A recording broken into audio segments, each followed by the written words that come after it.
오늘 이렇게 많은 분이 와주셔서 너무 감사합니다. 이렇게 사람들이 많이 온 것이 임도빈 팬덤 현상이 아닐까? 아니면 최지민 박사님이 워낙 연구를 많이 하셔가지고 그런 것 같기도 하고요. 서로 지금 논란의 여지가 있습니다. 우선 이제 오늘 중첩적 연계 협력 구조를 고려한 광역행정체제 개편 방안 길잖아요. 그러니까 좀 두 자씩 줄이면 중첩 협력 방안. 그렇게 해서 논문을 발표를 하실 텐데요. 2부 지금 최지민 박사님은 우리 행정대학원에서 배출한 아주 자랑스러운 인재입니다. 네, 소개받은 한국지방행정연구원 최지민입니다. 오늘 이제 말씀드리게 될 사안은 지금 굉장히 이슈였다가 잠깐 이제 선거 국면에서 소강 상태인 행정체제 개편에 관련된 사안을 말씀드리고자 합니다. 그 행정체제 개편이라는 얘기는 되게 많이 들으셨는데요. 좀 들으면 애매합니다. 행정체제가 대체 뭘까? 그러면 행정구역, 그다음에 기능 간 조정, 계층을 아우르는 복합적인 구조입니다. 지금 가장 논의되고 있는 대구, 경북의 통합, 그다음에 전주, 완주 통합, 그다음에 지금 논의가 막 시작되고자 하는 음성, 진천 통합도 행정구역의 어떤 그 경계를 조정하는 행위인데요. 사실 제일 중요한 거는 기능의 수행입니다. 이 지금 내가 수행하고 있는 기능이 자기가 직면한 행정 수요에 대비해서 적합하냐 적합하지 않느냐라는 것들을 통해서 도저히 이 기능 수행할 때는 현재의 구역과 이 계층, 즉 광역, 기초, 하부 행정기관의 이 관계가 적합하지 않다라는 판단 하에서 발생하는 거거든요. 근데 지금 저희는 구역의 통합이 마치 체제 개편 다인 것처럼 보이고 있는데 여러 가지의 개념들이 중층으로 이제 작용하고 있고 중층으로 존재하고 있는 복합 개념이라고 보시면 되겠습니다. 오늘 논의드릴 내용은 지방행정체제 개편이 대체 왜 필요한가, 지금 왜 이런 논의들이 많이 이렇게 등장하고 있는지에 대한 필요성에 대해서 말씀을 드리고요.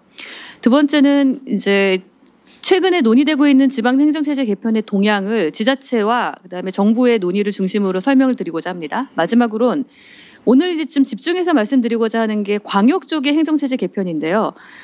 지금 일반적으로 논의되고 있는 시도의 통합을 넘어서 국토의 전반적인 구조가 더 중층의 초광역적인 연계협력 구조하에 있다라는 점을 좀 말씀을 드리면서 광역적 지방행정체제 개편 방안이 앞으로 나아가야 될 어떤 방향, 그다음에 전략에 대해서 좀 설명해 드리고자 합니다. 인구가 2020년 기준으로 이제 계속 줄어들고 인구의 감소에 따른 성장 동력이 약화되어 2060년에는 우리나라 잠재 성장률이 0%로 수렴한다라는 이제 암울한 예측이 있습니다. 그러니까 인구 구조는 앞으로 20년 뒤에 예견된 미래라고 보기 때문에 인구 구조 변화에 따라서 발생하는 이런 문제들에 대해서는 어떻게 보면 우리 거의 예견되고 확실한 미래라고 볼 수 있습니다. 근데 저희 지방행정의 어떤 규모로 봤을 때는 인구 2만이 되면 읍으로 승격한다. 인구 5만에서 10만이 되면 뭐 군이나 시가 된다. 이런 식의 지방자치법상 지방자치단체의 설치의 기준이 있거든요. 그러면 이제 뭐 소방, 경찰, 각종의 행정 서비스를 효과적으로 또는 가장 적정하게 제공할 수 있는 최소의 단위 규모를 통상적으로 이제 10만에서 20만 단위로 보는데 뒤에서 좀 설명드리겠지만 지방자치단체의 어떤 인구가 서울 수도권에는 집중되고 있는 상황, 비수도권에는 감소되고 있는 상황 때문에 기존의 인구 10만에서 20만에서 중소도시 역할을 하고 있던 지방의 도시들이 인구 10만 이하로 떨어지고 또는 인구 10만에 언저리에 있던 도시들이 인구 5만 밑으로 떨어지는 어떻게 보면 국토의 불균형한 발전 상황에서 226개의 기초를 동일한 행정 기능을 수행하는 기초로서 유지하는 것이 과연 효율적이냐, 비용적으로 적정하냐라는 논의가 시작되게 되는 거죠. 보통 이제 중앙부처의 정부에 관련된 계획들이 인구 10만 명 규모 단위로 어떤 시설들을 설치할 수 있게 돼 있기 때문에 줄어들고 있는 상황에서 이거를 계속 유지하는 것이 지금 시점에서 적정한지에 대한 검토가 좀 필요한 상황입니다. 앞서 말씀드린 거의 연장선인데요. 2000년에서의 이제 인구의 도시 유형별로 이제 몇 개에 해당되고 있느냐라고 봤을 때는 이제 100만 이상의 서울 수도권의 대도시는 2000년에 비해서 2040년에는 증가하는데요. 이제 여기서 이제 5만에서 20만을 좀 주요하게 봐야 됩니다. 기존에 20만에서 뭐 10만 언저리 있는 애들이 지금 5만에서 20만으로 떨어졌기 때문에 전체 2000년 기준으로 5만에서 20만에 89개의 이제 그 어느 정도 이 도시가 있다가 이게 이제 2040년에는 줄어들어요. 53개로. 그럼 줄어든 애들은 어디로 가냐? 5만 미만에 있는 애들로 이동하게 됩니다. 수도권은 성장하고 지방은 빠르게 축소하고 있는 불균형이 전 국토 차원에서 인구가 줄어드는 시점에서 심화되고 있다. 그러면 대도시 수도권에 있는 인프라 밀집 지역에는 인구가 이제 증가하기 때문에 해당 지역에 대해 더 많은 투자가 있을 거고 이런 투자와 예산 배분의 행위를 결정짓고 있는 그 국회의 어떤 의석 구조도 수도권에 집중이 되게 되는 거죠. 그래서 부익부 빈익빈의 형상이 앞으로 더 심화될 것이라고 예측할 수 있습니다. 물론 행정 서비스를 단지 효율성과 비용으로 따지기는 좀 쉽지 않습니다. 이제 그래서 저는 좀 조심스러운데 이 부분에 대해서는 좀 판단의 여지가 있습니다. 226개의 기초는 지방 행정의 종합적 행정을 담당하는 역할로서 사무의 범위가 대부분 유사하고요.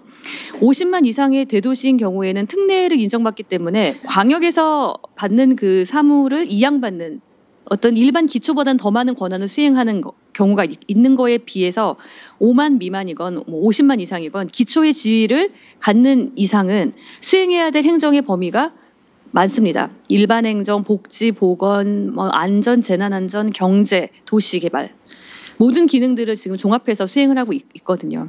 그러면 이제 인구에 따라서 지방 세입과 세출의 구조가 좀 달라지는데 당연히 이런 결과가 예상됩니다.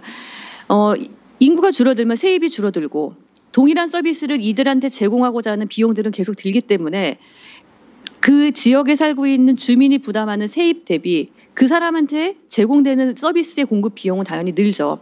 그러면 효율적으로 도시가 밀집되어 있는 자치구 지역에는 적은 그 어떤 비용으로 하는 것처럼 효율적으로 보이지만 과소 지역인 경우에는 한 사람의 시민한테 주는 서비스를 제공하기 위해서는 그들이 지출하는 지방세 대비 우리가 부담하는 정부가 부담하는 서비스 제공 비용이 더 들기 때문에 이 차이가 크다. 그래서 이 표에서는 1인당 지방세 부담 대비 세출액으로 봐주시면 되는데 이게 이제 5만 미만 군에는 2,525%, 그다음에 이제 가장 효율적으로 운영되거나 뭐 그 대도시인 경우에는 그보다 좀 적은 뭐 400%, 뭐 700% 정도 있다. 차이가 굉장히 크다라고 봐주시면 될 것 같은데.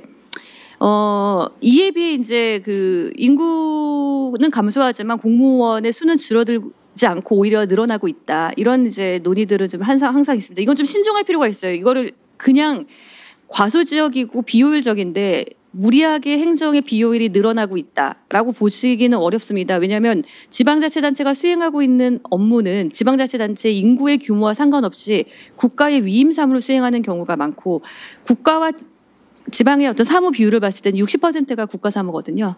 그래서 이런 식의 어떤 국가의 시책의 변화에 따라 지방에 늘어난 사무의 양이 늘어나므로 인구가 줄어들더라도 해당 지자체가 직면하는 업무의 양 자체가 그렇게 막 줄어들진 않습니다. 그래서 그 업무를 수행해야 되는 공무원들이 늘어나기 때문에 인구의 유형에 따라 50만 이상 대도시건 5만 미만의 군이건 지난 10여 년 동안 늘어난 이제 공무원의 수의 비중은 20% 이상이 넘습니다.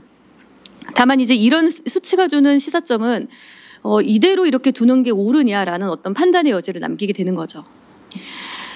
이거는 좀 어두운 미래에 대해서 말씀드렸지만 세 번째 행정 수요의 어떤 변화는 이제 전체적으로 우리 국가 외의 어떤 전 세계적인 흐름이라고 봐주실 수 있는데 규모의 경제를 이룩하면서 더 큰 효율적인 거를 제공하는 어떤 트렌드가 있습니다. 메가시티도 그렇고요. 그리고 지금 현재 그 우리나라의 중요한 산업과 각종 개발에 관련된 거는 광역의 범위를 넘어서는 초광역권의 계획들을 수립하고 있습니다. 교통 물류도 인접 지자체의 경계를 넘어가지고 활성화되고 있고요. 그래서 교통 물류의 발달, 과학기술의 발달 때문에 이제 본인이 살고 있는 행정구역과 이제 실제 근무하고 있는 게 다르죠. 그래서 이제 행정구역과 생활권의 불일치 문제들도 이러한 전체적인 환경 변화에 따라서 이제 발생하게 되는데요. 더 이상 이제 지방자치단체 개별의 경계 구역 내에서의 문제가 아니라 인접 지자체를 넘어서는 만큼의 문제들이 발생함에 따라 초광역적인 연계 협력의 필요성이 점차 부각이 되고 있습니다. 이런 거를 이제 담보하기 위해서 그러면 이런 초광역적인 행정 수요를 하려면 통합을 해야 되냐, 구역을 변경해서 합쳐야 되냐, 너무 이제 비용이 들고 그 과정에 있어서의 주민의 의견을 수렴하는 절차들이 많기 때문에 정부에서 지방자치법 전부 개정안을 통해 경계를 유지하면서도 초광역적인 일정 사무에 대해서는 자체 예산과 그 자체 계획을 통해서 책임성 있는 행정이 가능하도록 하는 제도를 만들었습니다. 이게 이제 특별지방자치단체라고 이제 법적으로 저희가 부르고 충청권 4개의 시도가 이제 작년 말에 충청광역연합이라는 이름으로 이 해당 그 특자체를 출범을 하게 되었어요. 요게 이제 지금까지 논의되고 있는 전반적인 어떤 환경 변화인 거고, 이거를 토대로 지방행정체제 개편의 논의가 좀 구체화됐는데 그 내용에 대해서 좀 간단하게 설명드리겠습니다. 핵심은 3번째 말씀드릴 사안이기 때문에 2번째 파트는 간단하게 유인물 중심으로 말씀을 드릴게요. 각각 설명드리진 않는데 지금 최근 체제 개편의 가장 중요한 논의는 광역 단위에서의 통합 분할 논의, 대구 경북 통합, 그다음에 경기도 북도에 대한 분도 이후의 특별자치도 출범처럼 이렇게 크게 어떤 광역 단위에서의 구조 개편의 논의가 있고요. 행정구역을 변경하진 않고 있지만 초광역적 행정 수요를 담보하기 위한 광역연합이 출범을 했습니다. 이제 기초 통합은 그동안 많았어요. 95년에 도농복합 통합처럼 행안부가 일괄적인 기준을 제시하고 통합을 하고 이행 과정에 대해서 하는 방식, 그러니까 하향식 방식도 있었고 마산창의 증원, 그다음에 진해, 그다음에 청주, 청원 같은 지방의 수요에 근거해서 하는 상향식의 통합 방식도 있었습니다. 근데 주민 의견 수렴이 굉장히 중요하죠. 그러니까 이 부분에 대해서는 이제 전주, 완주에서는 갈등이 좀 현재 좀 존재하고 있어서 추진 과정에 좀 어려움이 좀 있는 상황인데 핵심은 대도시나 또 거점 중심 도시의 인접 지역을 통합시켜서 거점 도시가 개발할 수 있는 개발지를 확보하고 전체적으로 그 권역 내에서의 큰 어떤 발전의 거점을 만드는 게 이 기초통합의 핵심이라고 봐주시면 되겠습니다. 중부 내륙 연계 발전 특별법이라는 법이 이제 통과됐는데 이거는 그 국토의 중간 그 백두 대간을 이렇게 가로지르는 전체 지자체가 한 27개 정도 기초가 들어가는데요. 개발에 관련된 것들을 연합해서 할 수 있게끔 하는 이제 기본법입니다. 그러니까 지금 이 내용들을 통해서 우리가 확인할 수 있는 지점은 현재의 구역과 기능으로는 뭔가 내가 당면하고 있는 수요를 충분히 대응할 수 없다. 그러면 더 큰 연계 협력이 필요하다. 이거를 구역의 통합과 조정으로 구조적으로 바꿀 것이냐 아니면 다소 좀 유연한 방식의 연계 협력 방안으로 갈 것이냐. 그게 아니면 특별법이란 근거하에서 예산 사업의 어떤 지원 특혜를 받아 수행을 할 것이냐. 이런 특징으로 봐주시면 될 것 같고 요거를 토대로 행안부가 작년에 이제 미래지향적 행정체제 개편 자문위원회의 발족을 통해 앞으로 변화해야 될 지방 행정의 어떤 그림, 지도는 어떻게 달라질지, 그리고 수행되는 기능, 그다음 계층은 어떻게 달라질지를 지방행정체제의 3대 요소를 중심으로 8개 세부 개편 대안을 논의했습니다. 정부도 이 상황에서는 그대로 있을 수 없다. 개편에 관련된 거를 적극적으로 추진하기 위해 전문가의 의견을 모으겠다라는 추진 의지를 확인할 수 있었습니다. 여기 이제 오늘 토론자로 와주신 두 분 여기 사진을 보면 여기 사진에 오른쪽 왼쪽 하단에 두 분 다 계시는데 저희 미래위원회 다 위원님이셨고 각 체제 개편에 각 전문가셔서 토론자로 이렇게 추천을 드려서 같이 의견을 주실 거고요. 이 행안부의 주요 권고안의 문제의식은 앞서 말씀드린 사안을 반영하고 실제 이걸 대응하기 위해서 총 8개의 대안들을 만들었다. 이 대안에 관련된 세부 설명은 이 표로 가름하겠습니다. 의미와 한계입니다. 아까 말씀드린 대로 지방행정체제 개편은 구역의 통합을 넘어선 계층의 조정, 그다음에 기능의 어떤 재분배 부분을 아우르고 있기 때문에 단순하게 행정구역 통합을 하는 게 지방행정체제 개편을 한다라고 말할 수는 없고요. 이 내용을 종합적으로 3가지 차원에서 다 아울러서 8개 대안을 만들었다는 점, 그리고 이 문제가 더 이상 이제 간과할 수 없다라는 것을 정부가 인식해서 해결책을 마련하고자 하는 적극적인 의지가 드러났던 점에서는 참 의미가 있습니다만 각각의 어떤 수단들이 좀 분절적이다. 앞으로 어떤 게 우선순위가 있고 어떤 그림으로 국토가 나아갈지에 대한 내용은 다소 부재하다. 왜냐하면 이제 행안부가 만든 안을 가지고 전체 부처가 협의하면서 조정하고 대부분의 사안들은 국회의 특별법을 통해서 입법으로 해결돼야 될 사안인데 이제 여러 가지 상황 때문에 이제 그게 제한적이었기 때문에 행안부가 할 수 있는 최대한 범위에서 이걸 만들었습니다. 그래서 추진 체계에 관련된 구체적인 방향성, 정부의 확실한 지원 의지를 이 권고안에 담지는 못했고요. 이 부분은 이제 계속 이제 체제 개편의 논의가 되면서 국회와 정부가 같이 이거를 만들어가는 과정이 필요하다고 좀 보여집니다. 이제 그 현재 논의는 아까 말씀드린 그 지방의 논의와 행안부 논의 다 합쳐가지고 지금 어떤 개편의 특징에 대해서 지금 제가 좀 요약해서 제시했는데 인구가 줄어드니까 가급적 현재 체제를 개편해서 뭐 효과적으로 제공하기 위해서는 규모의 경제를 확보하자. 그러니까 일견 타당한데 이게 효율적인 어떤 방식에 매몰돼 있는 건 아니냐. 그러니까 효율성 담론으로 지방 행정의 어떤 수행 기능과 지방 행정과 주민과의 관계 부분을 너무 소홀하게 한 건 아닌가. 민선 지방자치가 올해 이제 30년이거든요.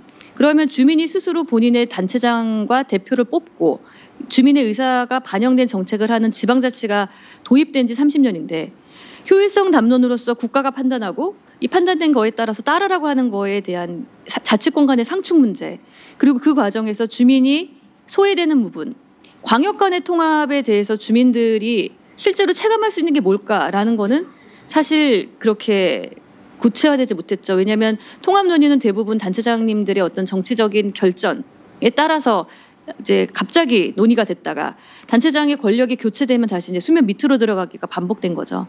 광역 통합 논의도 굉장히 이번에는 어떤 성과가 있을 거라고 기대했지만 예상치 못한 어떤 이제 계엄의 사태, 그다음에 그에 따른 추진 동력을 강하게 드라이브를 걸었던 시장님의 뭐라고 해야 되죠? 시장님의 사퇴. 이게 이제 반복되면서 거의 이제 표류가 되고 있는 상황이거든요. 이제 이든 이 체제 개편의 논의가 어떻게 보면 선거와 정치적 동기에 따라서 추진됐다가 불발되기가 반복되면서 주민의 어떤 피로도가 굉장히 높다라는 점을 말씀드리고 최근은 다시 대전과 충남을 다시 통합하는 게 어떻겠냐라고 얘기하는데 뒤에서 제가 말씀드릴 내용이랑 관련돼 있는데요. 앞서 말씀드린 대로 충청권의 4개 시도가 충청광역연합을 출범시켰어요. 그럼 그 안에서 2개의 시도가 지금 통합을 한다고 합니다.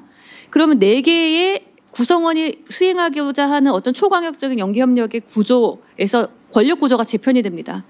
4분의 1의 역할이 아니라 이제 하나 덩어리가 합쳐진 큰 덩어리와 나머지 그렇죠.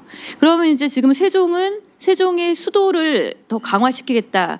국회 본원과 대통령 비서실을 이렇게 이전하겠다에 대한 자기의 목표가 있고 거기서 충청광역연합에서 가장 중요한 역할을 하고 대표의 역할을 담당했던 충북의 어떤 그 위축감이 발생하게 되겠죠. 그러면 4개의 시도가 애초에 하고자 했던 협력 사업들 자체가 그 안에서의 권력구조 개편과 그 구조의 변화에 따라 달라질 가능성이 큽니다.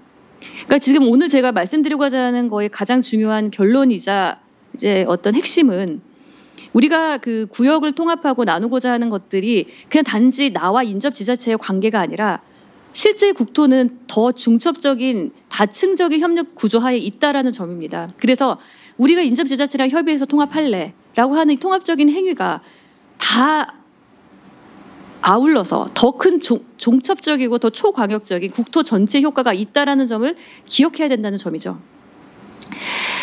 이 내용은 이제 그 발표 자료로 봐주시면 될 것 같고 이 문제의식의 근거에서 그러면 광역적인 지방행정체제 개편은 어떻게 가야 되는지에 대한 내용을 좀 말씀드리고자 합니다. 중첩적인 구조에 대해서 먼저 구체화시킬 필요가 있는데 광역시와 도 단위에서의 범위가 있을 수 있어요. 지금 현재 여러분들이 관찰하시는 그 광역시는 예전에 도에서 배출된 승격된 지역입니다. 인구 100만이 지나면 이 대도시의 행정의 효율성을 위해서 인접 지역과 분리된 행정이 필요하다라는 문제하에 이제 광역시라는 개념이 등장해서 출범한 거예요. 그러니까 지금 대구 경북도 기존에 하나의 경상도 안에 있었던 지역이고요. 논의되고 있는 대부분의 광역시는 기존의 도 체제 하에서 도시적 행정의 수요 때문에 분리된 지역이니까 지금 논의되는 광역시도 통합은 그러니까 재불 재통합입니다. 분리된 지역의 재통합. 근데 이제 행정구역으로 경계를 나누다 보면 이제 소간의 어떤 수행 주체가 달라지고 같은 서비스를 제공하면 효율적일 수 있는데 이걸 경계를 넘어서니까 대중교통의 어떤 비용이나 이런 것도 달라져요. 체제가 달라져요. 주민도 불편할 수 있죠. 그러니 생활권을 교류하고 같이 하는 지역은 이 통합하는 게 좋지 않겠냐는 논의가 계속 있어 왔습니다. 근데 말씀드린 대로 이 광역시도의 그 연계를 넘어선 초광역적인 연계 협력이 있습니다. 대표적인 게 그 충청광역연합의 4개 충청권 전체 영역을 아우르는 초광역권의 협력이 존재합니다. 그런데 중부 내륙 특별법과 같이 이거는 그 제 기억에는 5개 시도와 27개의 시군구인데 이건 확인해 보셔야 될 것 같아요. 이거는 뭐 일반의 초광역을 넘어선 정말 초광역적인 어떤 연계 협력의 공간도 존재한다는 점이죠. 그리고 산업이나 경제권에 관련된 기본 계획들도 광역권과 초광역권의 언저리에서 각각의 소관 부처, 산자부, 뭐 교통부 이렇게 저희가 만들어서 국토부가 이렇게 수행하고 있는데요. 중첩적으로 이게 존재한다.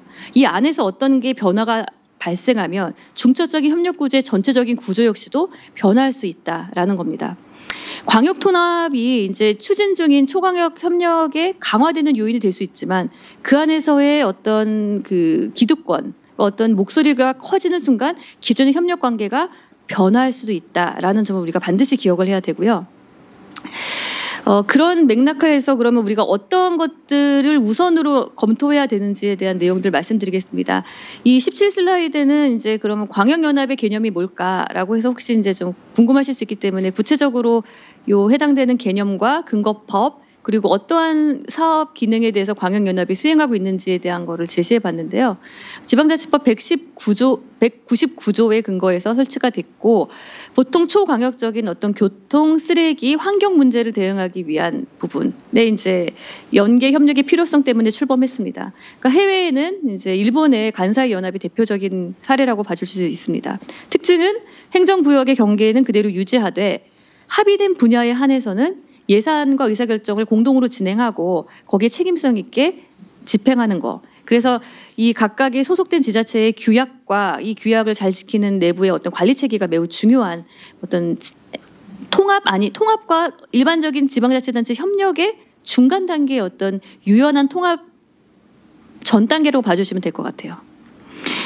특징은 이제 다음과 같고 이제 단점과 같이 맞물려서 설명드리고자 하는데 구역을 변경하지 않고 다수의 자치권을 존재하고 있는 소속 지자체가 존재하다 보니까 갈등 구조가 있습니다. 그리고 어떤 사업을 하게 되면 사업의 효과가 균등하게 지역에 발생하지 않아요. 초기에는 특정 지역에 몰아서 사업의 효과가 발생할 수 있거든요. 이런 거에 대해서 이제 지자체가 비용은 똑같이 내는데 저쪽만 잘 되는 거 아니야 라고 인식하는 순간 기존의 협력 체계가 깨질 가능성이 큽니다. 그래서 장기적으로 우리는 지금 당장은 손해보더라도 이런 통합적인 연계 협력이 장기적으로는 도움이 된다라는 내부의 어떤 동력도 필요하고요. 이거를 인내하고 계속 해당 사업을 지지해주면서 지방세를 부담할 주민의 동의도 굉장히 중요하다고 봐주실 수 있습니다. 충청광역연합이 이제 대표적으로 출범해서 굉장히 저희가 주목할 만한 사례인데 앞서 말씀드린 대로 대전과 그 충남의 통합 논의가 발생하면서 이 안에서의 연합의 그 협력이 좀 다소 변화되거나 연합의 어떤 논의들이 좀 기존처럼 좀 상생하면서 더 연합의 활성화를 위한 거에 집중된다기보다는 그 안에서의 소속된 지자체의 구조 개편과 어떤 그 스스로의 이기적인 동기에 근거한 어떤 행동들이 좀 발생할 가능성이 있어서 이 부분을 좀 중점적으로 볼 필요가 있어서 이제 그 광역연합 사례를 좀 말씀을 드리는데요. 광역연합에 관련된 내용들은 이제 출범 시기는 이제 작년에 이제 출범했다. 그리고 공동사무로 다음과 같이 수행을 하고 있고, 광역연합이라는 그 조직체 하에서 광역연합 의회와 또 사무처가 구성이 돼서 지금 근무를 하고 있습니다. 관련된 이제 증거 사진이고요. 그러면 이제 초광역적이고 중첩적인 어떤 우리 협력 구조가 존재하고 있는 상황에서 기 내부에서 어떤 변화를 우리가 어떻게 관리할까? 결국에 리스크 관리가 중요하고 이 안에서의 개편 논의가 우리가 궁극적으로 표방하고자 하는 이제 그 규모의 경제와 또 연계 협력을 강화할 수 있는 방안으로 나아가기 위해서는 어떤 것이 이제 필요하냐라는 이제 논의를 이제 드리고자 하는데, 일단은 제 주장은 다음과 같습니다. 현재 초광역 협력의 필요성 때문에 광역연합이 출범하면 광역연합의 일단은 효율화와 활성화에 먼저 집중하자. 그리고 그 안에서 해당 지자체의 통합 논의가 진행되는 것은 그렇게 해도 상관이 없다. 다만 광역연합 차원에서 이 통합 논의 등 다양한 리스크 발생 상황에서 어떻게 이걸 관리할지에 대한 것들 명확하게 하고 주도권을 가지면서 시행해야 된다라는 점입니다. 이 내용을 말씀드리면서 이제 국가의 역할 부분을 좀 말씀드릴 것은 이제 해당 발제를 마무리하고자 하는데, 확실한 추진을 위해서는 결국에는 이제 국회와 정부처가 참여하는 체제 개편에 대한 전략을 좀 제시할 필요가 있고, 광역 연합 내에서의 갈등 구조에 대해서 스스로 하지 못하는 부분에서는 직접적으로 개입하면서 지원해줄 필요가 있습니다. 그리고 초광역적인 단위에서의 연계 협력이 있는 사안에 대해서 지금은 그 광역연합의 사무가 굉장히 제한적인데요. 이 지원에 관련되어 있는 다양한 특교세나 예산에 대한 기존에 대한 마련을 해서 그 초광역 협력 체제가 더 활성화될 수 있는 기반을 닦는 것이 더 중요하다는 점입니다. 이상의 내용으로 일단은 발제를 말씀드리고, 구체적인 사안은 저희 토론자 의견을 들으면서 보완하고 시간이 되면 또 추가 질문에 대해서 답변 드리도록 하겠습니다. 발제 들어주셔서 감사합니다. 네, 제 박사님 그 방대한 양을 이렇게 요약하시냐고 수고 많으셨습니다. 제가 이해하기로는 이미 여러 기능별로 중첩이 되어 있고 그 협력이 필요하다. 되게 이제 지금 주 수준은 이제 광역자치단체인데 그들 간에 조금 그룹핑을 해서 광역 연합이라는 것을 하자, 이런 주장인 것 같습니다. 우선 가나다 순으로 우리 박경현 박사님께 부탁을 드리겠습니다. 네, 안녕하십니까. 국토연구원 박경현입니다. 저희 연구원은 주로 공간을 다루는 데고요. 저도 관련 일을 하고 있습니다. 오늘 이 귀한 자리에 감히 공간을 하는 사람이 행정에 대해서 좀 그런 말씀을 드릴 수 있는 기회를 주셔서 대단히 감사하게 생각합니다. 발표문 토론문에서 보시다시피 저는 그 광역 행정 체계 개편과 공간 구조 혁신은 같이 가야 된다라는 걸 중심으로 해서 몇 가지 말씀을 드리고자 하는데요. 오늘 발표는 인구 감소가 진행이 되고 인구 소멸이 지방 소멸이 예상이 되는 상황에서 묶어서 가자, 광역 행정 체제, 이런 발표를 해주셨는데 저는 굉장히 동의하고요. 특히 앞으로 다가올 그 국토 미래에 대해서 좀 대안들을 마련한다는 점에서 좀 매우 동의하고 아주 의미 있는 발제문이라고 생각을 합니다.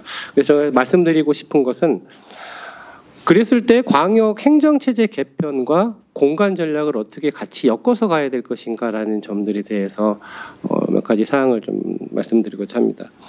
특히 인구 감소라고 하는 게요, 저는 상수라고 보거든요.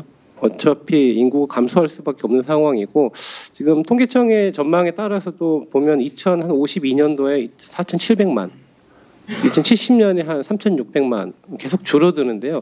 주의할 점은, 유의 깊게 봐야 될 점은, 그러한 와중에서도 수도권 집중도는 더 올라간다는 겁니다. 수도권은 2050년에 53%까지 올라갈 것으로 예상이 되고요. 이러한 이유는 사람들이 자꾸 좋은 일자리를 찾아서 이동하는 인구의 상향 이동 특성 때문인데, 그렇다고 하면 인구 감소가 앞으로 진행되는 상황에서 인구를 증가시킬 방향으로 가야 될 것인가? 저는 그건 아니라고 보고요. 그렇다고 하면 인구는 당연히 감소하는 걸로 받아들이고 이걸 어떻게 적응하고 완화할 수 있는 전략으로 가야 될 것인가가 핵심이라고 생각을 합니다. 그러한 측면에서 본다면은 인구라고 하는 것들이 감소를 대응하는 게 아니라 어쩔 수 없이 받아들일 수 없는 인구 감소의 추세를 본다고 하면은 국토 구조도 현재와 같은 팽창적인 구조에서 전환이 이루어져야 되는데, 거기 핵심은 초광역적 연계, 그리고 아까 우리 시진 박사님께 말씀하셨던 중첩적인 협력과 구조를 끌어가는 게 결국 핵심이지 않나. 결국에 인구 감소의 패턴이 나타나는 상황을 고려한다면은 국토도 당연히 변화돼야 될 것이고, 그런 상황에서 좀 묶어서 가는 게 효율적이다라는 생각을 하고 있습니다. 그런데 초광역권 어떤 그 광역적인 협력에 대한 건 사실 두 가지 관점이 존재합니다. 첫 번째는 국가적 측면에서 보면은 국제적 측면에서 보면은 어떤 그 교류의 거점이 되거든요. 어떤 그 경제권을 끌어갈 수 있는 경쟁력 기반의 거점이 되는 반면에 국내적 차원에서 보면은 수도권에 대응할 수 있는 수도권에 버금갈 수 있는 균형 발전의 공간적 단위로 기능하게 됩니다.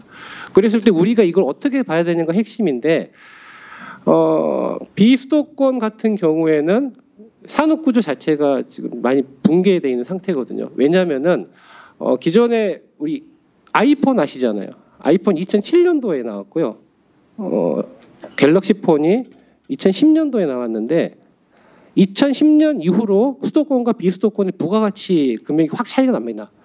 어떤 말씀이냐면은 산업 구조가 변화하면서 수많은 사람들이 수도권에 집중하게 되고요. 그리고 비수도권은 산업 구조가 전통적인 산업 구조로 인해서 아직까지 어떤 경로 의존성에 락힌 현상들을 벗어나지 못하고 있는 건데 이러한 상황에서 보면은 광역 지역 지방에서 광역들을 좀 지역들을 묶어내는 광역적인 행정체계 개편과 함께 공간적인 논의가 동시에 이루어져야 된다는 것을 분명히 방증하고 있다고 생각합니다. 특히 교통, 산업, 물류 여기 뭐 어디 사시는지 모르겠는데요. 저는 세종에 살거든요. 세종에 살면 재밌는 일이 한 가지 있는데 세종에서 오송역까지 갑니다. 근데 오송에는 택시가 충북 택시예요. 세종은 세종 택시거든요. 그리고 오송역에 가면은 저희 집에 가려고 택시를 타려고 하면 택시가 없어요. 오송 택시나 세종 택시는 다 가라 그런답니다. 관할 구역 자체가 행정 그 구역에 따라서 권역이 달라지기 때문에 근데 저는 분명히 오송역과 세종을 왔다 갔다 하는 생활권을 공유하는 사람이지 않습니까? 근데 이런 것들을 막아줄 수 있는 좀 완화해줄 수 있는 교통, 산업, 물류 그런 것들을 좀 묶고 사는 그런 통합적인 연계 그런 체계들이 필요하다라고 할 수 있는데요. 걱정이 되는 건 대지역주의와 소지역주의 간의 갈등입니다. 모든 지역에서 다 할 수는 없잖아요. 그렇다고 하면 어느 지역을 좀 묶어서 선택적으로 가야 되는데 그래서 저는 선택과 집중 그중에서도 도시권 그리고 도시권을 중심으로 한 과거 행정 체계 개편 등까지가 지금 당장 시급한 일이 아닐까 싶습니다. 특히 그 다음 페이지에 보시면은 근데 행정체제 그 행정통합의 논의를 제가 몇 번 들어가 봤거든요. 근데 되게 싸우시더라고요. 싸우신 이유가 조직 가지고 싸우십니다. 근데 바람직한 행정통합, 바람직한 그 공간체계, 그 광역 연계에 대한 문제의 시작은 우리 지역에서 뭐가 문제지? 그래서 이 문제를 어떻게 해결하기 위해서 공간을 어떻게 끌어가야 되지라는 근본적인 시작점이 있어야 되는데 그게 없으시더라고요. 주로 행정 조직에 대한 것들 그리고 공간적인 문제를 이렇게 등한시하고 더군다나 이렇게 한다고 하더라도 시도 통합에 대한 행정 지원 체제들이 지금 법적으로 안 갖춰진 상태지 않습니까? 그런 상태에서 광역 연합이나 강체 연계 협력을 강화하기 위해서는 저는 공간 계획과 행정 계획이 반드시 일치가 돼야 된다고 생각을 합니다. 비근한 예로 영국 같은 경우에 그 지자체 연합이 있지 않습니까? 지자체 연합 같은 경우에는 지자체 연합을 형성을 하면은 그 지자체 연합에 계획 권한을 줍니다. 그래서 해당되는 지자체 연합장이 공간 발전 전략을 세우고요. 이 공간 발전 전략이 국가 계획과 하위 계획, 로컬 플랜과 연계할 수 있도록 만들어 놨습니다. 이 내용에는 주택, 교통, 경제 성장 등이 다 들어 있는데 지금 우리 같은 경우에는 행정 조직에 대한 통합, 행동 조직에 대한 통합에 대한 논의들이 있는데 그래서 어떤 문제를 어떠한 공간적 문제를 어떻게 해결할 것인지에 대한 공간 플랜은 지금 연계되지 않고 있는 상황입니다. 그래서 이러한 상황은 앞으로는 행정구역 통합이나 행정체제 개편 논의에서 반드시 결합이 돼야 될 것 같고 향후에 이제 시작을 했잖아요. 행정조직, 행정통합에 대한 논의가 시작이 됐는데 향후에는 공간적인 문제와 좀 결합을 시켜서 현재 갖고 있는 비수도권의 소외 지역에 대한 문제 그리고 행정구역 분절로 일어나는 교통, 산업, 물류 그런 것들을 좀 그 단절성을 회복할 수 있는 공간 전략들까지도 같이 구상될 수 있는 법적인 체제가 마련되기를 희망합니다. 예, 이상입니다. 네, 박 박사님 감사합니다. 사실 뭐 지금 박 박사님 말씀하신 거 반박하실 분은 없다고 생각해요. 공간하고 행정하고 같이 가야 된다. 이게 오송 가지 않으신 분은 모르겠지만 웃기는 건데도 해결이 안 되는 게 그게 이제 다 권력의 문제이기 때문에 그렇거든요. 하여튼 좋은 토론에서 감사하시고요. 항상 이제 이게 그 카나다 순을 하다 보니까 맨날 마지막에 하시냐고 수고가 많으신데 우리 하 교수님 부탁드립니다. 네, 안녕하세요. 예, 전북대학교 하동현입니다.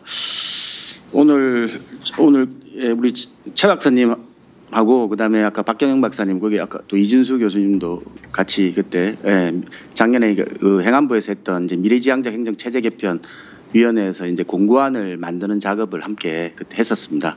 그래서 아마 오늘 이제 그러한 것에 대한 내용도 소개해 주시면서 또 한편으로는 앞으로의 방향성을 아주 체계적으로 잘 말씀해 주신 것 같습니다. 저 역시도 이제 행정 체제와 관련된 논의를 계속 이제 뭐 연구도 하고 현장에도 뛰어다니면서 여러 가지 나타나고 있는 미비점이나 아니면 좀 부족한 점들을 오늘 몇 가지 말씀을 한번 드리도록 하겠습니다. 기본적으로 오늘 지금 뭐 어쩌면 윤정부 지금 새로운 우리가 있지만 지방시대위원회라는 게 등장하게 되면서 여기는 이제 대부분 오늘 행정대학원이다 보니까 다 행정학을 베이스로 하신 분들이고 오늘 아까 박경영 박사님은 이제 그렇지 않은 그래도 박사는 행정학 박사 아닌가요, 그렇죠? 아닙니까? 아닙니까? 하여튼 그러다 보니까 저도 이전에는 행정학자들을 주로 만나다가 이 지방시대위원회 아니면은 최근에 여러 가지 경향을 이야기를 하면서 이제 공간을 주로 연구하는 지역개발, 저도 뭐 지방행정연구원 출신입니다만 지방행정실이 있고 지역개발실이 따로 있습니다. 근데 별로 이렇게 협업이 없었거든요. 이제 그러다가 어느 순간부터 이제 함께 만나서 이야기를 하게 되었습니다. 그런데 하면서 가장 문제점이 뭐냐면 오늘 아까 좀 전에 박경영 박사님이 말씀을 해주셨는데 결국은 저희들은 언제나 기준을 행정구역을 삼고 있습니다. 그렇지만 대부분 이제 지역 개발을 하는 분들은 공간 구조라는 이야기를 많이 하거든요.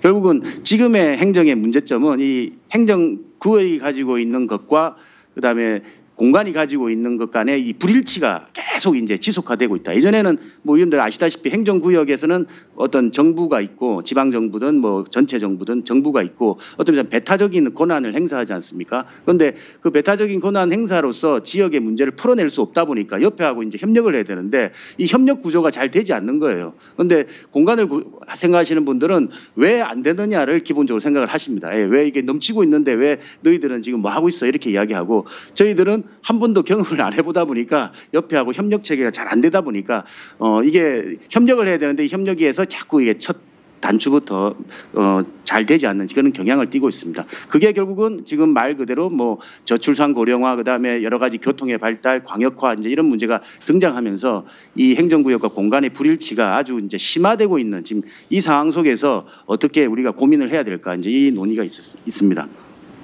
이제 이 속에서 보면 저는 아까 몇 가지 이제 우리 제도적인 미비점을 먼저 오늘 보완하는 차원에서 말씀을 한번 드리도록 하겠습니다.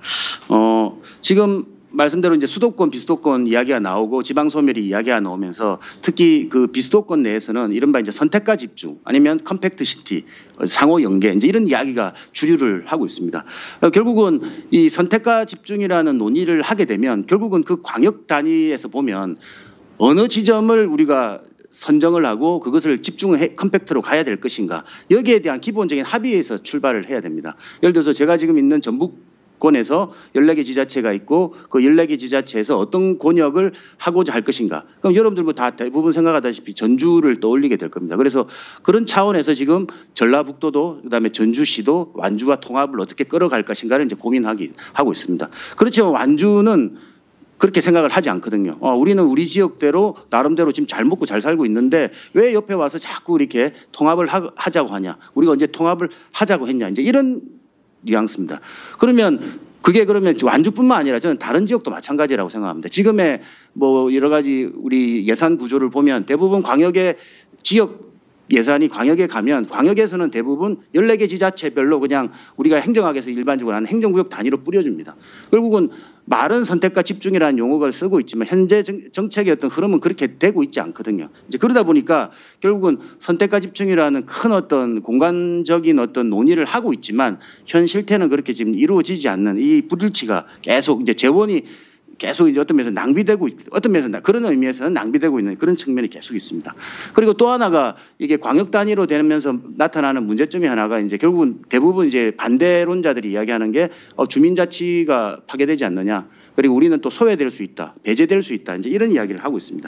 결국은 이런 문제에 대한 논의가 필요하거든요. 결국은 지금은 이 구역 단위로 하다 보니까 결국은 이 주민 광역화가 되면 결국은 특정한 지역이나 특정한 어떤 지방 정부가 이제 광역 단위의 초광역 단위일 수도 있고 정부가 그 모든 권한을 질 수밖에 없습니다. 그러면 그것에 소외당한 그룹들은 거기에 대한 되게 반발심이 많이 있거든요. 이제 그렇기 때문에 제가 보기에는 그 중간 단계의 어떤 제도, 그러니까 지금은 되게 어떤 사무배분이나 권한 중심으로 그냥 그 자치계층 위주로 되고 있지만 결국은 이 자치계층을 중간에 연결할 수 있는 좀 브릿지 같은 역할, 결국은 뭐 예를 들어서 단체장이 임명을 하지만 지방의회 동의를 얻는다든지 아니면 이제 이런 어떤 중간적인 어떤 보조적인 제도로서의 어떤 주민자치도 유지하면서 어떤 면에서는 견제 기능도 할 수 있는 이제 이런 기능에 대한 지금 제도화가 필요한데 지금 그게 대한 논의는 솔직히 되고 있지 않습니다. 그냥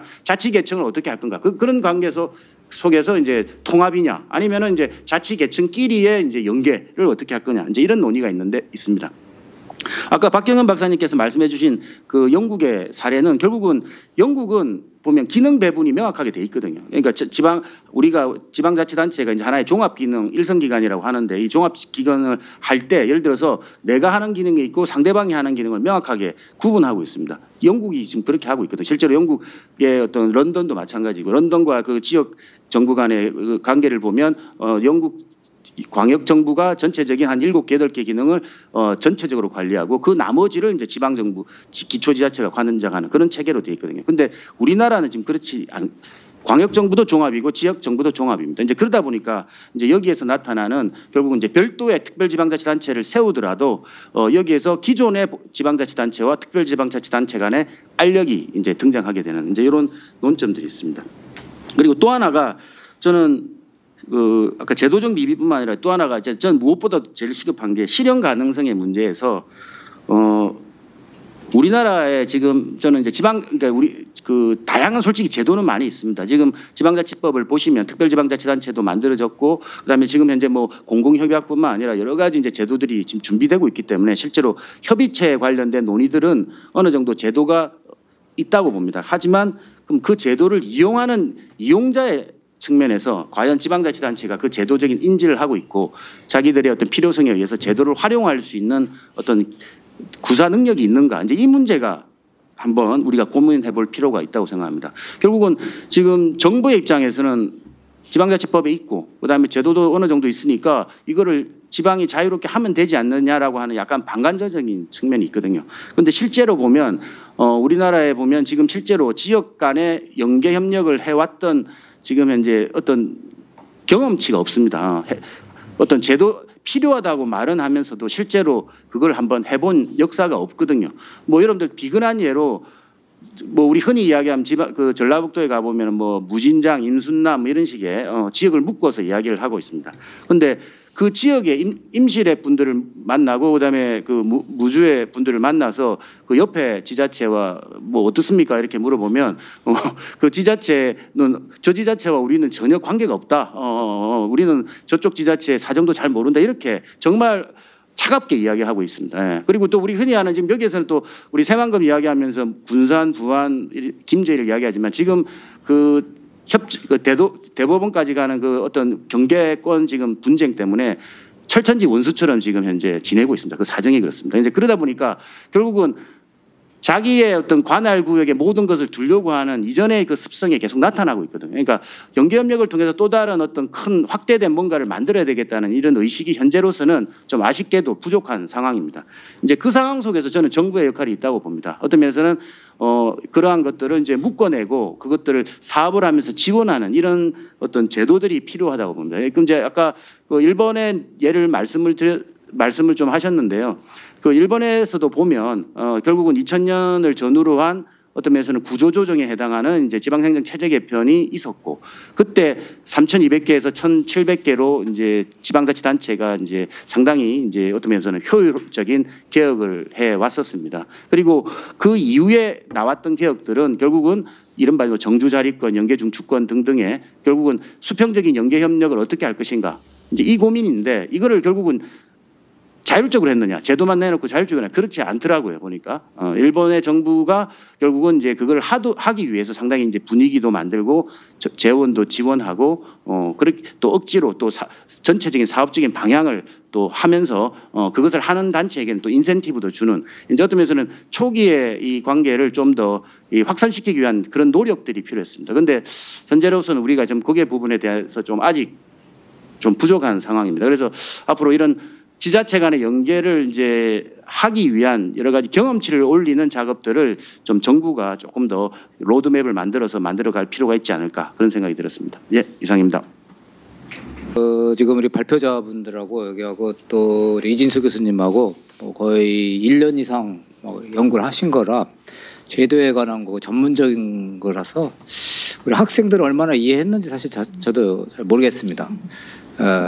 전문가끼리 자기들끼리 옳다고 그러니까 우리 사실은 공간 얘기 이렇게 얘기하시는데 우리 충청도 있지 않습니까? 금강 막 흘러가면 전북까지 막 가고 그러거든요. 그죠?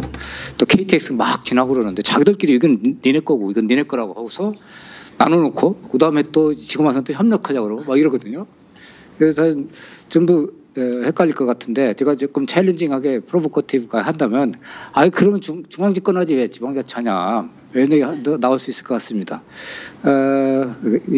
지금 질문을 유도하기 위해서 한 건데 우리 청중에 혹시 이해가 안 되신다든지 좀 비판 내지 코멘트 하실 거 있으면 말씀해 주시기 바랍니다. 오늘 박사님이랑 교수님들 말씀 들으면서 저는 굉장히 좀 시원함을 느낀 게 이게 항상 통합이나 이런 얘기가 우리 지방 소멸 이런 얘기가 나오면서 늘 이 인구 감소가 하는 거에 대해서 굉장히 안타까워하고 그다음에 이거를 어떻게 반대쪽으로 어떻게 돌릴지 아니면 이걸 어떻게 좀 느리게 진행되게 할지 이런 그 논의들이 너무너무 답답했었는데 오늘 일단 여기 계신 분들께서는 이거는 아까 여기 박 박사님이 인구 감소는 이거는 그냥 주어진 상황이다 이렇게 말씀을 하셔서 그리고 그 상황에서 제가 봤을 때도 지금 수도권으로 사람들이 몰리는 거는 사람들이 가고 싶은 거여서 가는 거고 이거를 늘 저희가 말을 할 때 그러면 너는 비수도권 가서 살아라. 나는 싫지만 너는 거기에서 살아라. 이렇게 얘기를 하는데 좀 오늘의 논의는 그런 좀 비현실적인 내용을 벗어 던지고 이런 상황에서 그러면 비수도권에 머무르고 싶은 사람들의 기본적인 그 삶의 질 이런 수준을 어떻게 보장해 줘야 될까라는 논의가 나와서 저는 굉장히 시원했고 지금 임도현 교수님께서 이렇게 보면 좀 도발적인 그런 질문으로 던지신 그러면 뭐하러 자꾸 이렇게 복잡하게 밑에서 알아서 하라고 그러니까 서로 안 하고 서로 이제 권력 싸움만 하고 있는 이런 상황에서 그래도 저희가 지방자치를 해야 된다라는 이유는 아무래도 권력의 분리가 있어야 되지 않을까 하는 생각이 들고요. 저는 그래서 그런 의미에서 지금 최 박사님께서도 말씀하셨지만 이런 리스크 관리가 되게 중요하다라고 하셨는데 이게 실제 그 현장에서는 그러면 누군가가 이거를 미션으로 본인의 정말 개인적으로 의미가 있는 미션으로 생각을 하고 계속 뛰어다니면서 그 현장에 계신 분들을 설득을 시켜야 되는데 그 역할을 그러면 중앙에서 하자니 중앙에서는 전혀 그런 역할을 해야 할 인센티브가 존재하지 않는 것 같아요. 그래서 저도 지금 이 상황에서 지금 해결 방안이 뭘까 하는 게 지금 가장 난감한 문제인 것 같습니다. 저도 뭐 해결 방안은 놓지 않고 문제만 하나 더 지적한. 네, 아이고 우리 센터장님 감사합니다. 이게 그 대선 때만 되면요 지방자치 또 이렇게 다 하겠다고 모든 후보가 한 번씩 하고요. 그래서 약방의 감축같이 들어서고 그러는데 우리나라는 사실은 중앙 집권론자 논의가 없더라고요. 다 자치론자야. 그것도 좀 이상한 것 같더라고요. 어쨌든 그래도 우리 김은지 교수님은 또 지방자치론자로서 지방자치 필요성은 디펜스 하셨지만 그런데 이거를 누가 실행하느냐 뭐 그런 면에서 조금 의문을 제시했습니다. 혹시 우리 윤영근 박사님. 사실 우리나라의 지방 문제는 뭐 다들 이제 전부 다 너무 많은 연구를 하시니까 말씀을 드리긴 그런데 이 결국 사람과 공간과 제도의 문제잖아요. 이 결국에는 저는 그렇게 보거든요. 근데 제가 말씀드린 것처럼 순서가 있어요. 사람이 먼저 있고 그 다음에 공간이 있고 이걸 엮어주는 제도가 이렇게 묶여져야 선진국이 대부분 이제 그렇게 구성이 되어 있는 거죠. 근데 우리는 이제 거꾸로 이게 사실은 제도를 먼저 만들어 놓고 거기에 공간과 사람을 억지로 집어넣은 개념입니다. 우리나라 지방자치는. 그러니까 63년도에 지방행정체제 개편을 할 때 이미 그런 계획으로 잡았거든요. 국가계획이었던 거죠 사실은. 지방자치를 위한 계획이라기보다는 국가계획으로 시작됐기 때문에 그게 지금까지 내려오면서 만들어지는 문제들이 이제 인구와 공간에 이게 안 맞아지는 이거를 제도가 뒷받침해주지 못하는 문제가 발생을 하고 있더라고요. 이걸 이제 너무 많은 이해관계자가 얽혀 있어서 이걸 한 번에 뭐 누가 딱 정리하는 게 이제는 불가능하게 되어서 그걸 뚫고 나가는 방법이 이제 뭐 광역 연계, 초광역 이런 이야기로 자꾸 확산이 되어가는 것 같습니다. 근데 광역이라고 해도 이게 광역이 어디까지를 광역으로 볼 거냐에 대한 이해도 조금씩 다르더라고요. 뭐 광역연합이라는 제도가 뭐 일본 같은 경우에도 있는데 일본의 광역연합은 기초자치단체들끼리의 어떤 사무 연계를 이제 전제로 하는 개념이거든요. 우리가 생각하는 것처럼 뭐 이런 국토의 한 3분의 1 정도를 잘라서 얘기하는 초광역 이런 개념으로는 접근하지 않고 있는데 한국에서 광역도 사실 외국에서 생각하는 광역과 좀 다른 물론 이게 정치 사회적인 좀 이런 배경들이 깔려 있기 때문에 이거를 외국의 사례를 보고 뭐 이렇게 1대1로 매칭시키는 건 대단히 좀 어렵고 저희가 실현하는데 제약이 좀 많이 발생하는 것 같습니다. 근데 어쨌든 뭐 우리는 어쨌든 해결 방법을 찾아야 되니까. 근데 지금 광역 연합을 하고 뭐 통합을 하고 말씀들을 많이 하시는데 가만히 보면 그렇게 해서 어떤 일을 하겠다는 게 없는 것 같아요. 사실 효율성 아까 말씀하신 효율성 이야기에 너무 매몰됐다고 하지만 저는 그렇게 생각하거든요. 사실 효율적이지 않으면 어떤 제도든지 지속 가능성이 없습니다. 그러니까 효율적으로 하는 건 대단히 중요한데 문제는 무엇을 할 건가를 정해놓고 이제 그걸 할 수 있는 가장 효율적인 방법을 찾아야 되는데 지금은 그게 아니라 없어요. 그런 건 없고 그냥 합치면 인력과 재원을 어떻게 공동으로 쓸 수 있으니까 효율적이 되지 않을까라고 하는 막연한 좀 그런 기대감에 의해서 이 부분을 좀 많이 이야기를 하는 것 같아요. 근데 그 이미 많이 이제 보셔서 알겠지만 부울경 그 연합 광역연합을 할 때도 어떤 일을 할지가 명확하게 정해지지 않았습니다. 그냥 경상남도, 부산, 울산에서 주장하는 것들 다 그냥 바구니에 담아놓은 거죠. 그리고 나중에 보니까 이게 일이 거의 국가 기능 대부분을 다 수행을 해야 되는 형태로 막 가버리더라고요. 근데 그 중에는 아주 민감한 문제들도 있거든요. 환경 문제. 뭐 예를 들면 낙동강 환경 문제를 과연 뭐 부울경 광역연합 하나에서만 해결할 수 있는 그 해결 못 하거든요.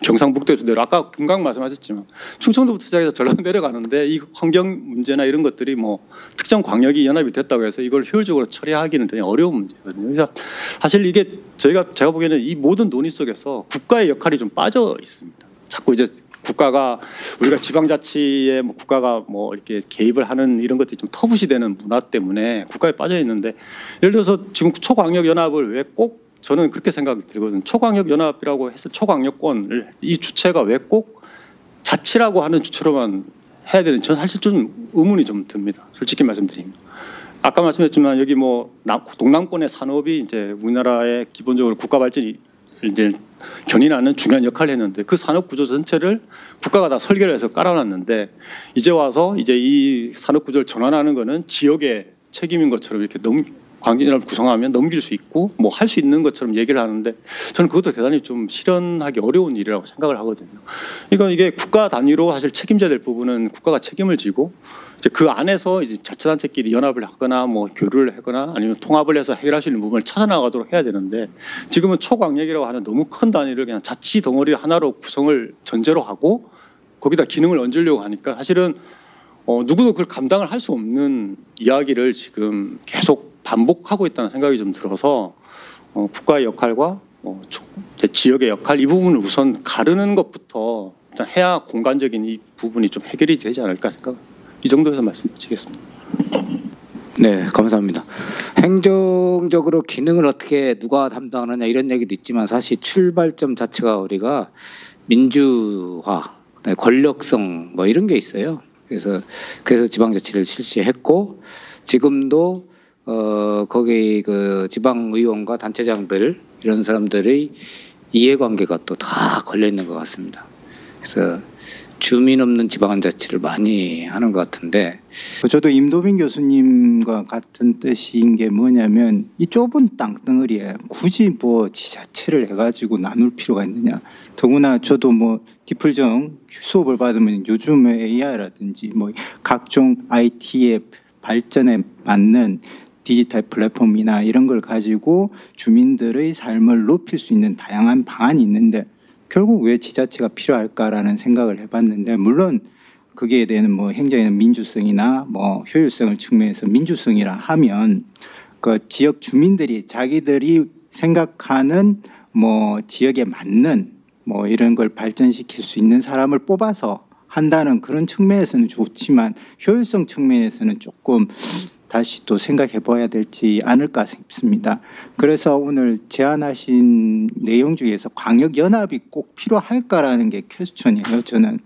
왜냐하면 궁여지책으로 광역연합을 했을까라는 생각이 들기도 해요. 왜냐하면 거기에 딸린 뭐 피선거를 할 수 있는 사람들이 다 없어지니까. 그래서 저는 아까 박경현 박사님 말씀하신 대로 행정체계와 지역의 특성, 공간적, 지리적 특성을 분석해서 아예 그냥 통합을 해가지고 바로 가는 게 낫지 않은가라는 생각이 들어서 혹시 뭐 광역연합이라는 중간적인 개념을 도입한 특별한 사유가 있는지가 궁금하고요. 그런 연장선상에서 보면 지금 결국 그거지 않을까 싶어요. 인구 감소의 문제다 보다는 인구가 줄어드니까 세수가 없고 세수가 없다 보니까 지자체에 대해서 복지를 줄 돈이 없으니까 옆 동네 부자하고 합쳐가지고 같이 하겠다 이런 생각일 수도 있는 것 같아요. 그게 뭐 경영학적인 M&A 기업에 부수일되는 거는 아예 합병을 해가지고 가거든요. 그것처럼 아까 공간이나 행정 체계에 맞도록 해서 아예 통합해서 가는 게 오히려 낫다. 물론 그런데 제가 물론 마산 출신이지만 아시겠지만 마산은 없어졌어요. 마진창이라 해가지고 마산, 진해, 창원이 합해가지고 메가시티가 나왔지만 지금도 인구가 많이 줄어들고 있는 상황이고 다시 또 세수가 안 좋아지고 있거든요. 그럼 결국 마산 입장에서는 통합돼가지고 그 복지가 올 거라고 생각했지만 갔는데 여전히 창원 중심으로 운영되다 보니까 잘 되는 창원만 좀 이렇게 하고 있고 마산은 여전히 공동화되고 있거든요. 그러한 또 합쳐졌을 때의 문제가 또 있긴 있는데 그 중간 단계에서 광역연합이라는 개념을 옥상으로 해가지고 하면 시간만 좀 지나지 않느냐는 좀 우려가 있다고 생각합니다. 예. 네, 아주 중요한 말씀하셨습니다. 사실 저도 지금 처음 말씀드리려고는 했는데 저 코멘트를 유도해낸 느낌이 들긴 하는데 사실 지금 논의하는 거는 대부분 지금 현재의 기능을 지자체가 하는 걸 그대로 하고 그것을 전달하는 방법도 그대로 한다는 걸 전제로 하고 있어요. 그죠? 그런데 행정의 범위가 달라질 수도 있고 그다음에 AI나 무슨 방법을 해서 다른 방법으로 할 수도 있거든요. 그죠? 그런 면에서 좀 전제도 한번 다시 고려해봐야 되는 얘기를 하신 것 같고 딱 한 명만 더 오늘 발표를 들으면서 되게 여러 가지로 먼저 이제 현재 그 지방자치가 어떻게 이루어지고 있는지 그리고 임도빈 교수님께서 말씀하신 것처럼 과연 지금 지방분권이 우리에게 갖는 게 어떤 의미인지 같은 여러 가지 의미를 생각을 해볼 수 있었던 것 같습니다. 그런데 일단은 저는 그런 이제 제도나 이런 측면보다는 그냥 청년의 입장으로서 그리고 학생의 입장으로서 좀 생각을 해본 게 있었는데요. 일단 저는 두 가지가 있는 것 같아요. 먼저 분권보다는 국토 균형 발전이 필요하다는 입장은 일단은 저 같은 경우에는 그 수도권에 거주를 하고 있지만 아침마다 느끼는 게 교통체증이 서울이 갈수록 심해지고 있다는 거를 느낍니다. 그러니까 사람은 계속 물리고 있고 그 아침에 그 출근을 하기 위해서 그리고 퇴근을 하기 위해서 길에서 버리는 시간 이런 게 너무 많다. 그래서 그렇다면 이제 내가 과연 지방으로 내려갈 것인가 라는 고민을 하게 된다면 결국에는 일자리랑 교육의 문제로 연결이 되는 것 같습니다. 그러니까 예를 들어서 만약에 일자리가 지방으로 이전이 된다고 하더라도 나는 지방으로 내려가서 살겠지만 예를 들어서 나중에 내가 결혼을 했을 때 내 자식들은 교육을 위해서 서울로 보내는, 그러니까 결국에는 지금 이런 결국엔 지방 발전을 위해서 무엇이 필요할까? 왜 사람들이 수도권으로 몰릴까라는 고민의 기결점은 결국에는 일자리와 교육의 문제로 귀결이 되는데 지금 이런 이제 분권이라든지 아니면 국토 균형 발전, 그러니까 지역 공간에 대한 의미를 논의할 때 이런 일자리와 교육에 대한 부분은 어떻게 현장에서 논의가 되고 있는지 많이 궁금했습니다. 박사님이 간단히 여러 말 나왔는데 좀 간단히 한번. 이렇게 내용이 상당히 방대하고 저희끼리 쓰는 용어여서 이해하시기 어려우실 텐데 잘 이해해 주시고 좋은 질문해 주셔서 감사하다는 말씀드리고요. 지금 아까 플로어에서 이제 했던 질문 중에 하나가 왜 광역연합 할 거냐인데, 사실 그 정부 권고안 작년에 만들어서 올해 2월에 브리핑한 정부 권고안의 가장 큰 문제 중에 하나가 그 8개 대안을 어떻게 묶어서 어떻게 가져갈 건지 그림이 안 보인다거든요. 그 와중에 이제 개발 지자체들의 수요에 근거해서 통합 논의가 등장하고 있어요. 그러니까 제 지금 오늘 발제 핵심인데, 제가 공식적인 자리라 뭐 제 개인 의견이어서 밝히기 좀 어렵지만 그냥 제 개인 의견을 밝히자면 전체 산업과 경제권을 근거해서 일단은 국토의 구역을 최소한 3개에서 5개로 나눌 필요가 있고요. 그 나눌 필요 하에서 구조적 통합하에 어떻게 광역과 기초와의 관계, 그리고 통합된 광역과 정부, 국가의 관계를 조정하는, 현재 광역과 기초의 2계층이 아니라 기존의 광역보다 더 큰 초광역에서의 권한 수행할 수 있는 준연방의 권한은 그 국토의 권한을 이양받고, 그다음에 그걸 수행할 수 있게 광역과 기초 간의 경계 조정 부분, 기능 조정의 문제도 같이 그려져야 되거든요. 그런데 이제 이렇게 그림을 그리면은 바로 당장 누가 경계 구역에 관련한 걸 무슨 기준으로 하냐. 왜냐하면 산업권, 경제권, 교통권에 대한 구역이 저마다 다르게 운영되고 있어요. 아무리 좋은 시뮬레이션 기법을 도입한다고 해도 모든 사람들이 합의할 수 있는 구역을 나누기가 어렵습니다. 근데 지금 현재 모든 문제인식은 226개의 기초, 소멸시대에 돈 덩어리, 정부 자체 그 세입을 통해서 인건비조차 충당하지 못하는 지자체가 반절 이상인 현재 상황을 그대로 둘 수는 없지 않느냐의 문제의식이 있는 거죠. 그러면 이제 정부가 어떠한 그림에서 가야겠다라는 걸 세게 주장하고 싶어도 이미 30년 동안 고도화된 자치권과 지방 주민의 어떤 반발, 지방 주민이라는 탈을 둘러쓴 그 지역의 어떤 기득권과 토호들의 반발 때문에 논의가 잘 되지 않고 있는 상황이에요. 그래서 이제 궁여지책으로 광역연합 얘기를 꺼낸 이유는 뭐냐면, 대구 경북 통합하게 되면은 대구 경북이 엄청나게 발전해가지고 아까 플로어에서 말씀했던 것처럼 교육과 모든 문제가 해결될 것 같습니까? 기존에 있던 그 대구가 재통합되는 거에 불과하거든요. 그러면 결과적으로는 대구 그 부울경 경남권에서의 전체적으로 아우르면서 수도권에 필적할 만한 엄청난 권한을 갖고 있는 어떤 규모, 그리고 여기서 실제 통합이 요구하고 있는 거에 가장 중요한 거는 정치적인 위상 강화입니다. 서울특별시장과 준하는 형태의 정치적 위상을 갖고 있는 특별시장이 광역 단체, 비수도권에도 등장해야 되는 거죠. 지금 이제 의원의 의석 구조와 예산 구조를 보면 대부분이 지금 수도권에 집중돼 있기 때문에 지방에는 도로 하나 넣는 예산 넣는 게 쉽지가 않아요. 그러면 이런 상황에서 우리가 지역에서의 발전과 지속 가능한 인프라를 확충하기 위한 방법은 통합하고 통합된 단체장의 위상을 기존의 광역시장과 광역 도지사가 아니라 서울시장에 준하는, 지방자치법상 같은 광역단체장이지만 서로 위계가 존재합니다. 서울시장이 더 일반적인 광역 시도지사보다 더 높습니다. 그것처럼 특별시장이란 이름을 부여해주고 정치적인 위상을 강화시켜주면서 역할을 강화해줄 필요가 있다라는 게 첫 번째 통합 논의의 가장 핵심인 거고요. 다시 이제 본론으로 돌아와서 그럼 광역연합 왜 등장했냐? 지금은 지자체의 관할과 구역 내에서의 갈등과 경쟁이 심화되다 보니까 우리가 큰 덩어리를 움직이는 거에 대한 신뢰관계가 구축되지 않고 있습니다. 현재 문제가 있다는 건 알고 있는데 믿을 수가 없어요. 옆에 지자체를.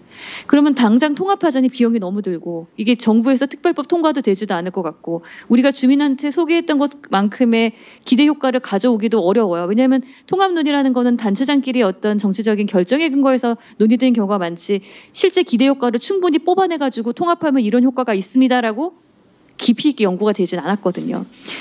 이제 광역연합을 먼저 하자는 이유 중에 하나는 일단은 초광역적인 연계협력이 제도적으로 보완되고 있는 것들이 존재하고 있고 여기서의 어떤 구체적인 선과 실천 사례를 통해 가지고 우리 권역 내에서가 아니라 권역을 인접한 지자체와 같이 하는 게 어느 정도 이게 광역적 문제 해결, 초광역적 문제 해결에 도움이 된다라는 신뢰 확보가 필요한 거죠. 이런 게 좀 쌓여야 이제 그러면 국토를 전체 3개로 나누든지 5개로 나누든지 한 큰 논의하에서 통합과 통합 이후에 그 국가와 광역과 기초의 기능 조정 그리고 그 안에서 이합집산들의 논의가 자유롭게 될 수 있거든요. 정부도 어느 정도 실제 성공에 대한 사례가 있어야 이제 이런 식의 정부가 주도하건 혹은 지역의 의견을 들어서 국토를 재분할하는 논의에 자신감이 붙고 거기에 근거한 예산 지원과 구체적인 지원 방안을 마련할 수 있는데 지금은 어떤 성공 사례도 없는 상태에서 현재는 너무 어렵다. 이 논의인 거죠. 그래서 제가 이제 오늘 드리고자 했던 말씀의 어떤 가장 큰 결론은 먼저 어떤 게 통합이 되면 안에서 바뀝니다. 그 안에서 힘이 쏠려버립니다. 그럼 그 쏠리는 거에 집중해서 기존에 논의됐던 협력 체계가 무너지는 것보다는 일단 초광역적인 연계협력이 필요하다는 문제하에서 생성하고 출범한 새로운 제도들이 안착할 수 있는 우수 사례, 성공 사례 부분을 경험하고 그 이후에 정말 집권적으로 국토를 한 3등분, 3도 체제로 가던 5도 체제로 가서 그 안에서 정말 수도권에 필적할 만큼의 권한을 지방한테 부여하고 그래서 더 이상 인구가 유출되지 않게 일자리와 교육 부분을 강화시켜주는 방향으로 나갈 수 있게 하는 초석으로서 현재 그 특별지방자치단체 광역연합이 기능을 할 수 있지 않을까라고 제안드리는 거고요. 그 안에서 4개가 간신히 생겼는데 4개 시도 안에서의 협력이 2개의 지금 시도에 통합되면 지금 흔들리고 있는 상황에 이래서는 안 되지 않겠냐라는 문제식하에 이제 충청광역연합에 해당 이 지금 발제 내용의 핵심 부분을 좀 더 구체화시켜서 발제를 좀 한 거를 오늘 이제 좀 정책지시 포럼에 갖고 와가지고 이제 여러분께 좀 간략하게 말씀을 드린 사안입니다.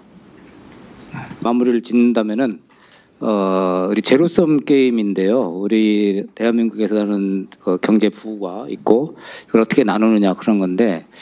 다들 지방에서는 수도권에 견줄 만한 그런 거 갖고 싶어 하는 것 같아요. 그런 방법이 없어요. 후삼국 시대로 다시 가야 돼요. 방법이 없다는 말이죠.